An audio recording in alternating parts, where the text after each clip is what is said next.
Welcome back in bright आविष्कार। Dear friends, आज मैं आप सभी के लिए एक छोटी सी वीडियो लाया हूं। इस वीडियो का सबसे बड़ा जो पर्पस है, मकसद है, वो है कि डिफरेंस क्या होता है कि कहां पे हम इट का यूज करें और कहां पे दिस का यूज करें, क्योंकि इन दोनों का मतलब सिमिलर ही होता है। इट का मतलब भी होता है यह और दिस का मतलब भी होता है यह। तो यहाँ पे इट और दिस किस तरीके से अलग अलग जगहों पे यूज होते हैं और इनके बीच में क्या डिफरेंस है, इस छोटी सी वीडियो में हम बहुत ही मजेदार तरीके से कुछ एग्जांपल्स लेके और पूरा इट का और दिस का यूज क्यों किया जाता है और कहां कहां पे किया जाना चाहिए, उसके बारे में हम अच्छे तरीके से स्टडी करने वाले हैं, इसको सीखने वाले हैं। अक्सर स्टूडेंट के मन में ये डाउट रहता है कि कहां पे इट का यूज करें और कहां पे दिस का यूज करें, लेकिन ये छोटी सी 3-4 मिनट की वीडियो आपकी इस कंफ्यूजन को क्लियर कर देगी और एग्जांपल्स भी आपको मिलेंगी क्यों ऐसा होता है, किस लिए होता है और कहां कहां पे कौन कौन सी कंडीशन पे आप इट का यूज करें और कौन कौन सी कंडीशन दिस का, जो कंडीशन बनती है दिस से, वो कहां पे यूज होती है या कहां पे आप दिस का यूज कर सकते हैं। सो विदाउट डिले सबसे पहले देखते हैं इट और दिस के बीच में डिफरेंस क्या है। देखो, ये दोनों इंट्रोड्यूसिव प्रोनाउन है, यानी इंट्रोड्यूस करवाते हैं किसी भी चीज को, ये इंट्रोड्यूस करवाते हैं, इसीलिए यहां पे इन दोनों को क्या कहा गया है, इंट्रोड्यूसिव प्रोनाउन कहा गया है। अब इट एक इम्पर्सनल प्रोनाउन होता है। इम्पर्सनल प्रोनाउन का मतलब होता है जिसके अंदर एक मानव गुणों के बारे में नहीं बताया गया हो, यानी एक मानव के बारे में नहीं सही तरीके से बताया गया, इवन दैट हम इसका यूज करते हैं। देखो, दोनों का यूज लिविंग और नॉन लिविंग के साथ किया जाता है, इट का यूज भी लिविंग के साथ किया जाता है। अक्सर स्टूडेंट्स के मन में ये एक अच्छे तरीके से डाउट भी रहता है और कभी कभी ये बात भी बैठी रहती है कि हमेशा इट का यूज नॉन लिविंग थिंग्स के साथ ही किया जाता है। बट डियर स्टूडेंट, आज के बाद अपने माइंडसेट को थोड़ा सा चेंज करें कि इट का यूज खाली और खाली नॉन लिविंग के साथ ही नहीं किया जाता है, बेजान चीजों के साथ ही नहीं किया जाता है, लिविंग के साथ भी किया जाता है। वो क्यों किया जाता है, कहां किया जाता है, कैसे किया जाता है, तो इस वीडियो को बिल्कुल भी स्किप नहीं करता। चलते चलते आप लाइक कर दें इस वीडियो को और सब्सक्राइब कर दें और वीडियो को भी वॉच करते रहें। देखो, अब यहां पे सबसे पहले हम देखते हैं इट के बारे में। इट एक इंट्रोड्यूसरी प्रोनाउन है जो इंट्रोड्यूस करवाता है, जो किसी के आइडेंटिफिकेशन बताता है।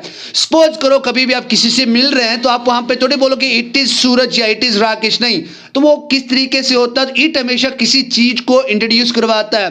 यानी ये इम्पर्सनल प्रोनाउन है जो लिविंग और नॉन लिविंग के लिए भी यूज होता है। लेकिन इसकी ट्रिक अगर आपको सही तरीके से, अगर यहाँ पे अपने माइंडसेट को चेंज करके, अगर आपको सही तरीके से इसका यूज देखना है कि कहां पे हम इट का यूज करते हैं, तो देखो सिंपल सी बात है, जब भी आपको कोई जेंडर नॉन नहीं हो, यानी अननोन जेंडर के लिए आप इट का यूज कर सकते हैं। एक छोटा बच्चा होता है, इसका भी जेंडर आपको नहीं पता, उसको चाइल्ड कहते हैं, वो लड़का भी हो सकती है, लड़की भी हो सकता है, हो सकती है, या लड़का भी हो सकता है। तो इस तरीके से आपको यहाँ पे इसके बारे में, जेंडर के बारे में पूरे तरीके से पता नहीं है, यानी ये आपके लिए अननोन है। और जब जब आपके पास कोई जेंडर अननोन हो तो वहां पे आप आंख कान बंद करके इट का यूज कर सकते हैं। स्पोकन में भी और ग्रामर में भी आप दोनों जगह इसका यूज कर सकते हैं।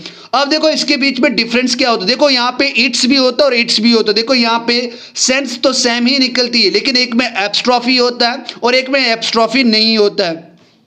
देखो, जिसमें एब्स्ट्रॉफी होता है ये शॉर्ट फॉर्म भी होती है, जिसका मतलब होता है जबकि, लेकिन इट्स ये होता है इसका या उसका। जैसे इट्स सूरज, उसका नाम सूरज है या ये सूरज है, तो यहाँ पे इट्स का इट इज जबकि और इट्स जो होता है इसका या उसका होता है। अब देखो, यहाँ पे आपके लिए कंडीशन आई है। देखो, देखते हैं कि आपकी इंग्लिश कितनी स्ट्रांग है। आई होप कि आप इस क्वेश्चन का सभी आंसर देंगे। अगर आपके सामने ये बात है, लाइन रखी है, क्या आप मिस्टर सूरज बोल रहे हैं, क्या आप मिस्टर सूरज बोल रहे हैं, तो आप इसको इंग्लिश में कैसे बनाओगे। Try to just give the answer of this question. Please try to give me answer of this question so that I can come to know how much you are efficient to make sentences in English. कि आप कितने काबिल हैं English के अंदर, इतने छोटा सा सेंटेंस है।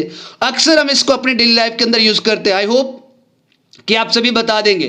क्या आप मिस्टर सूरज बोल रहे हैं, कैसे आप बोलेंगे, थोड़ा सा एफर्ट कीजिए।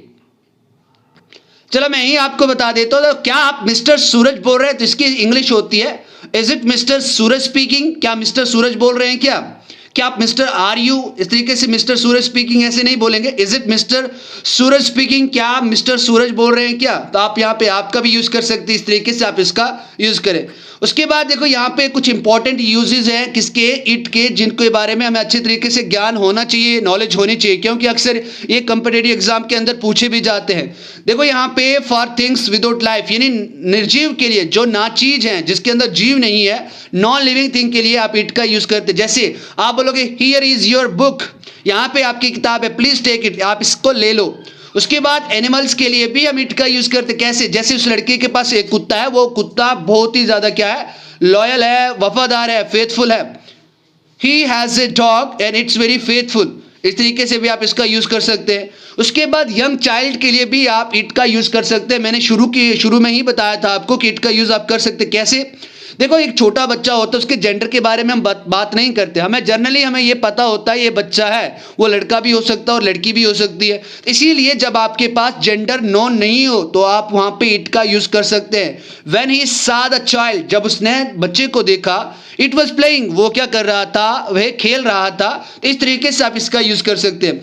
उसके बाद किसी भी नाउन या प्रोनाउन को महत्व देने के लिए, यानी किसी के ऊपर प्रेशर डालने के लिए या किसी की बड़ाई करने के लिए आप यहाँ पे इट का भी यूज कर सकते हैं। देखो ये डाउट रहता है या कंडीशन के उस तरीके के इन्वायरमेंट के लिए यूज किया जाता है जब आप किसी के ऊपर प्रेशर डालते हैं या किसी के ऊपर डाउट रहता है आपको या कंडीशन कोई होती है। जैसे अगर मैं यहाँ पे सिंपल सी इसकी बात को समझाने की कोशिश करूं, जब भी हम किसी सेंटेंस पे प्रेशर डालते हैं तो उस टाइम इट हम यूज करते हैं। जैसे मैं आपको बोलूंगा इट इज मी, ये मैं हूं, who can teach you in this way, जो आपको इस तरीके से पढ़ा सकता है, यानी it is me, it is I. देखो यहाँ पे मी और आई दोनों यहाँ पे ठीक है, इट इज आई पहले यूज किया जाता है, लेकिन आजकल ट्रेडिशनल ग्रामर के अंदर इट इज मी को भी करेक्ट माना जाता है। ये शॉर्ट सेंटेंस होता है जिसके अंदर यहाँ पे इज जो है वो ऑब्जेक्टिव केस होता है, इस तरीके से इज के बाद ऑब्जेक्टिव केस लगाते हैं आप यहाँ पे।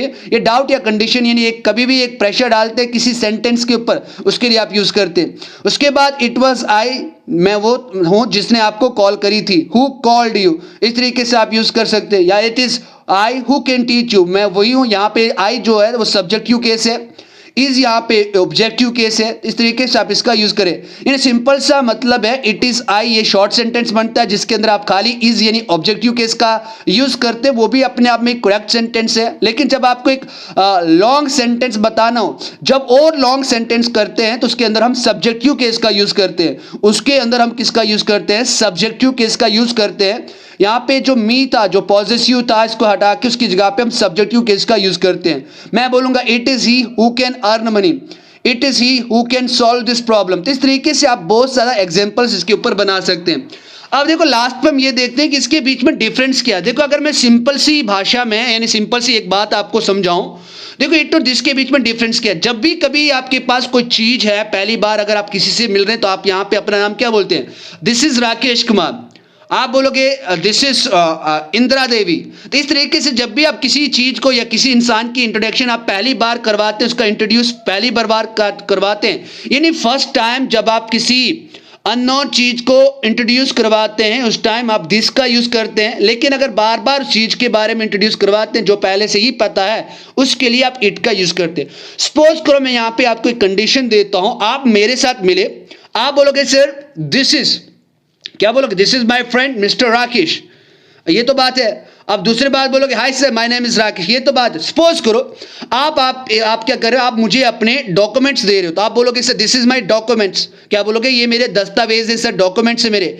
लेकिन अगर आपको पता है कि सर को पता है कि यहाँ पे ये मेरे डॉक्यूमेंट्स है, तो आप दूसरी बार जब भी मिलोगे तो वो मेरे नाउन में हो जाएगा, यानी उसकी जानकारी है मुझे, तो आप बोलोगे sir it's my document please take it. इस तरीके से जब भी आप किसी चीज को पहली बार इंट्रोड्यूस करवाते हैं, वो अपने आप हो गया, किसी दूसरे बंदे हो, या कोई चीज को आप पहली बार इंट्रोड्यूस करवाते हैं, उसकी इंट्रोडक्शन देते हैं, उस टाइम आप दिस का यूज करते हैं। लेकिन वो चीज अगर पहले से ही आपको पता है, नोन में है, तो अगर आप उसके बारे में बात करें तो आप उस टाइम इट का यूज करोगे। जैसे दिस इज माय पेन, पहली बार बोलेगे सर इसको टच नहीं करना, ये मेरा pen, this is my pen. लेकिन अगर मुझे पता है ये आपका पेन है तो आप बोलोगे सर इट्स माय पेन, आप मुझे क्या, क्योंकि सर को पता है कि ये मेरा पेन, इट्स माय पेन। इस तरीके से आप यूज करो। उसके बाद वेदर और टाइम के लिए भी आप इट का यूज कर सकते हैं। जैसे आप बोल सकते हैं इट इज 3 past 7, इसका 7:03 हो रही, इट इज़ 7:10, तो यहाँ पे इट का यूज़ करते हैं। उसके बाद वेदर के लिए भी बता सकते, जैसे it's summer, it's winter, it's spring, it's ottoman, इस तरीके से आप वेदर के लिए भी आप इसका यूज़ कर सकते हैं। डियर फ्रेंड्स, आई होप कि आपको ये इट और दिस के बीच में जो कन्फ्यूजन आती थी, एक छोटी सी वीडियो बनाने का मकसद था, एग्जाम था, और एग्जाम के होने के बावजूद भी मैंने सोचा चलो आज छोटी सी वीडियो के अंदर आपको एक डाउट क्लियर करा जाए। आई होप डियर फ्रेंड्स आपके लिए ये सभी वीडियोस डाउट क्लियरिंग अलॉन्ग आपके लिए नॉलेज प्रोवाइड करवा रही होंगी। आपको प्लीज वॉच करें, सब्सक्राइब करें, चैनल को लाइक करें और दूसरों के साथ शेयर भी करें, ताकि हम एक अच्छी टीम को बनाते हुए हर एक को सपोर्ट कर पाए। Thank you very much. जय हिंद, जय Bharat. Thank you very much.